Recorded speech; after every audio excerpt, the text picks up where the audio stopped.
describe first half and then how the battle in the second half and the comeback? Yeah, first half, I think we played great. Played with great pace. We got stopped defensively.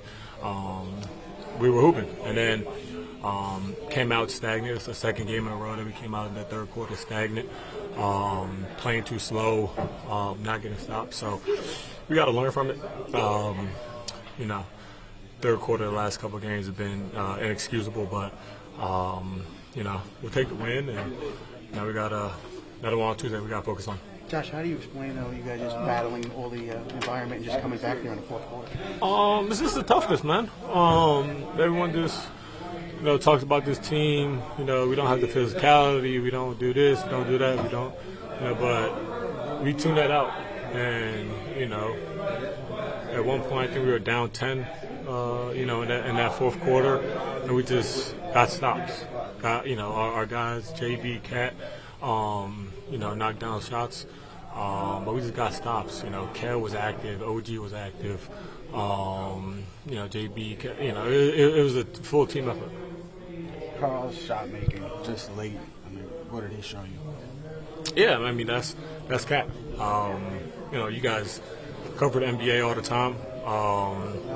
You first three quarters, you go out there and you hoop, and you get guys involved, and in that fourth quarter, your guys, they go win you the game, and that's what they did. Jalen went down. Going through your mind as you're midair contesting Hardaway on that last play with the buzzer about to go off. It was going way too fast for me to think about anything midair. I was just thinking, jump and try to contest it. Jalen goes down, leaves the game, comes back, 15 points. 15 points after he came back? Well, maybe he won't go out, to start. So, When you see him down, today was a bad one. He was dragging himself off the sun. You worried that you're going without him? Nah, first off, man, I want to see him get off his ass, and and if you got to, go to the locker room. Don't let them see you down. But I know if he can walk, he's gonna go out here and play, and he's gonna compete. But if he can't go, we have more than enough to go out there and hoop. And if he can't, then that gives more opportunity for Kel and OG offensively to go out there and work. Can you describe the physicality in that game? Could you describe the physicality in that game? Yeah, man, it's a physical series.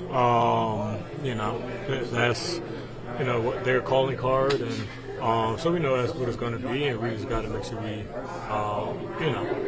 not just match it, but exceed it. Did you feel like you guys were contact with him on the bus? I made contact with him. Yeah, I made contact with him. Was it legal? I don't know. We'll let the 2-minute report say that. He shot faked. I felt like I kind of got there. I feel like I was kind of straight up. And he kind of jumped into me trying to get the foul up. So at the end of the game, it's tough. Body, especially that kind of play, body flying. Last 2 minutes, game 2, they missed a dunk. They missed an and-one dunk for me. That if I made the free throw, we're up 1. So, last year, y'all saw that Philly series. There was a couple missed calls at the end of the game, but that we don't pay attention to it. We go with whatever they call. Sometimes it benefits us, sometimes it doesn't. Were you a little nervous that they were going to call foul there, though? It went by so fast. There was not an another that went through my mind. You guys execute Game 3, Game 4, tough environment here. What role does Tom Thibodeau play in what we saw this weekend? Making sure that we're grounded, making sure that we're valuing every possession. We're always, I feel like, one of the best prepared teams in the league. That's a credit to him and his philosophy. And, now we got to grow that in the game. We're 5. Can you talk about the late game defense on Cade and OG got to stop, then Mikal got to stop, and then OG got another one? Yeah.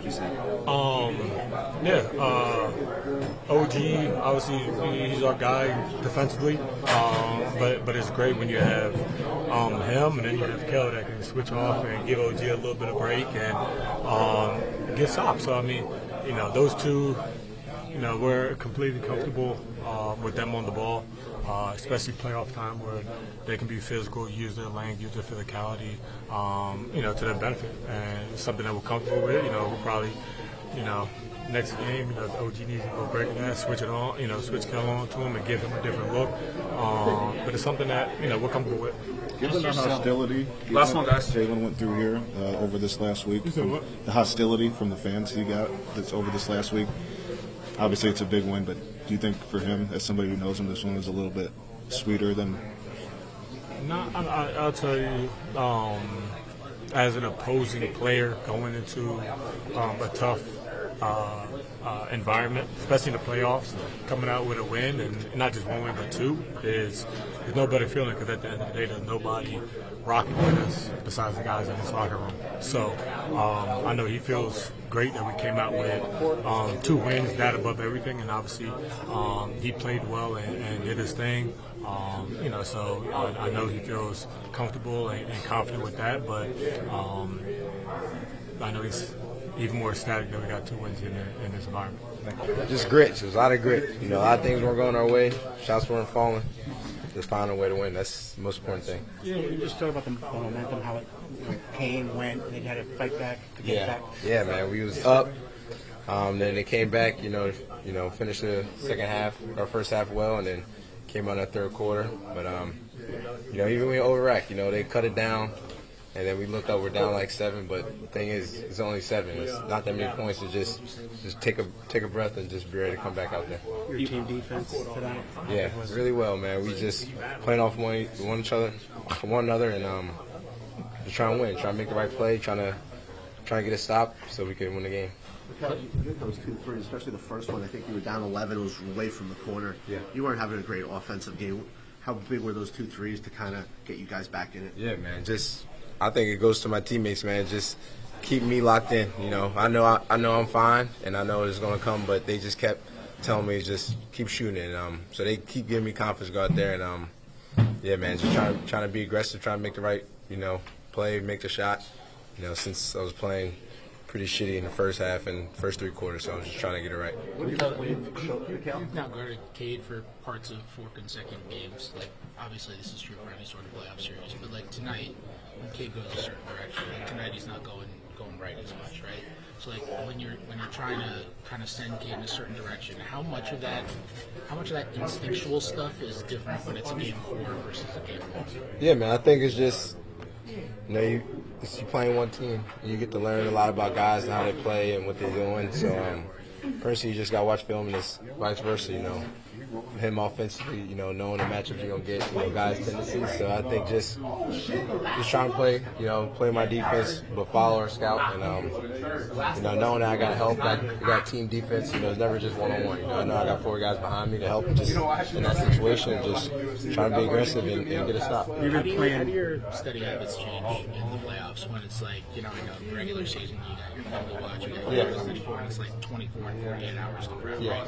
Now it's between games, you're watching them play every week time, you've got actual in-person experience. Do your study habits leading up to games, your preparation, is there anything that changes there in the series versus the regular season? I think it's just more film on the team, because it's just one team. In the NBA, you play a team, and then as much as you study, you might not play them guys for another 3 weeks or 2 months. So I think being able to have one team, be able to study and know what they do, is an advantage, and I that's why I appreciate the playoffs too, because lock in on one team and what they do, and if they, switch up for whatever game, but it's just everybody adapts. You've been playing with Jalen a long time, but could you just kind of describe what he does playoffs too? Yeah, man, just he's gonna take us to the promised land with.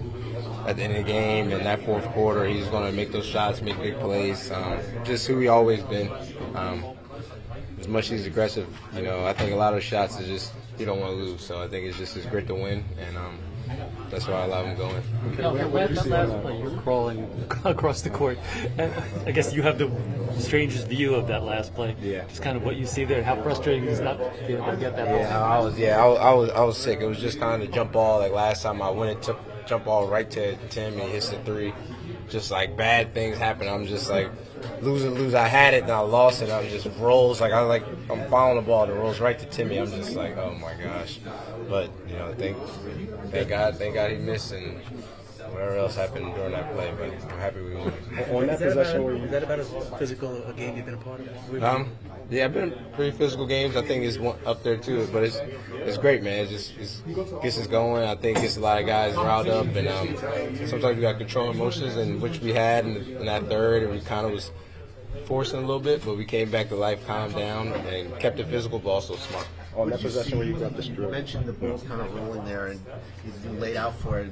Did you see Josh sprinting out there to pick Timmy up? And no, all I saw was first the ball going, and I saw Timmy had it, and I was just like, oh my God, facts. And I'm just I don't know how much time is left at that point, so I'm just hoping maybe the buzzer go off or something. And I'm just laying on the ground. I saw JB. I looked at JB while right by the bench. He was right behind him. Looked at him oh my gosh. And then Josh, ready to be invisible man, I guess. And he missed, but thank you. On that possession where you got the strip on Cade down the stretch, crunch time, what did you see or did you know what he was going to go to? What did you see that allowed you to get that turnover? Just my defense, man. I think Cat did a great job of being up, making them redirect, and I saw the ball right there, and I got to use his wingspan for something, so I just kind of saw it. And Cat, made him change directions, and I was able to be able to get it. Did you see if Josh made contact with him? I don't know. Like I said, I gotta watch the tape again. I gotta see. Mikal, which teammates were really picking you up in your ear in the first half, first three quarters, telling you to keep shooting, keep going? I think the biggest is campaign. I think he's big on just voicing, help me out. Sometimes, him calling me some not good names helps as well. So it just all feeds off that. But it's everybody, man. Like Ty, I swear it's everybody, and they just even Josh, JB, everybody on the court, they just tell me to stick with it, and I know I'm ready. I know I'm ready for it. It's not fun missing, and you wait for that next opportunity to shoot again, and but I appreciate those guys always.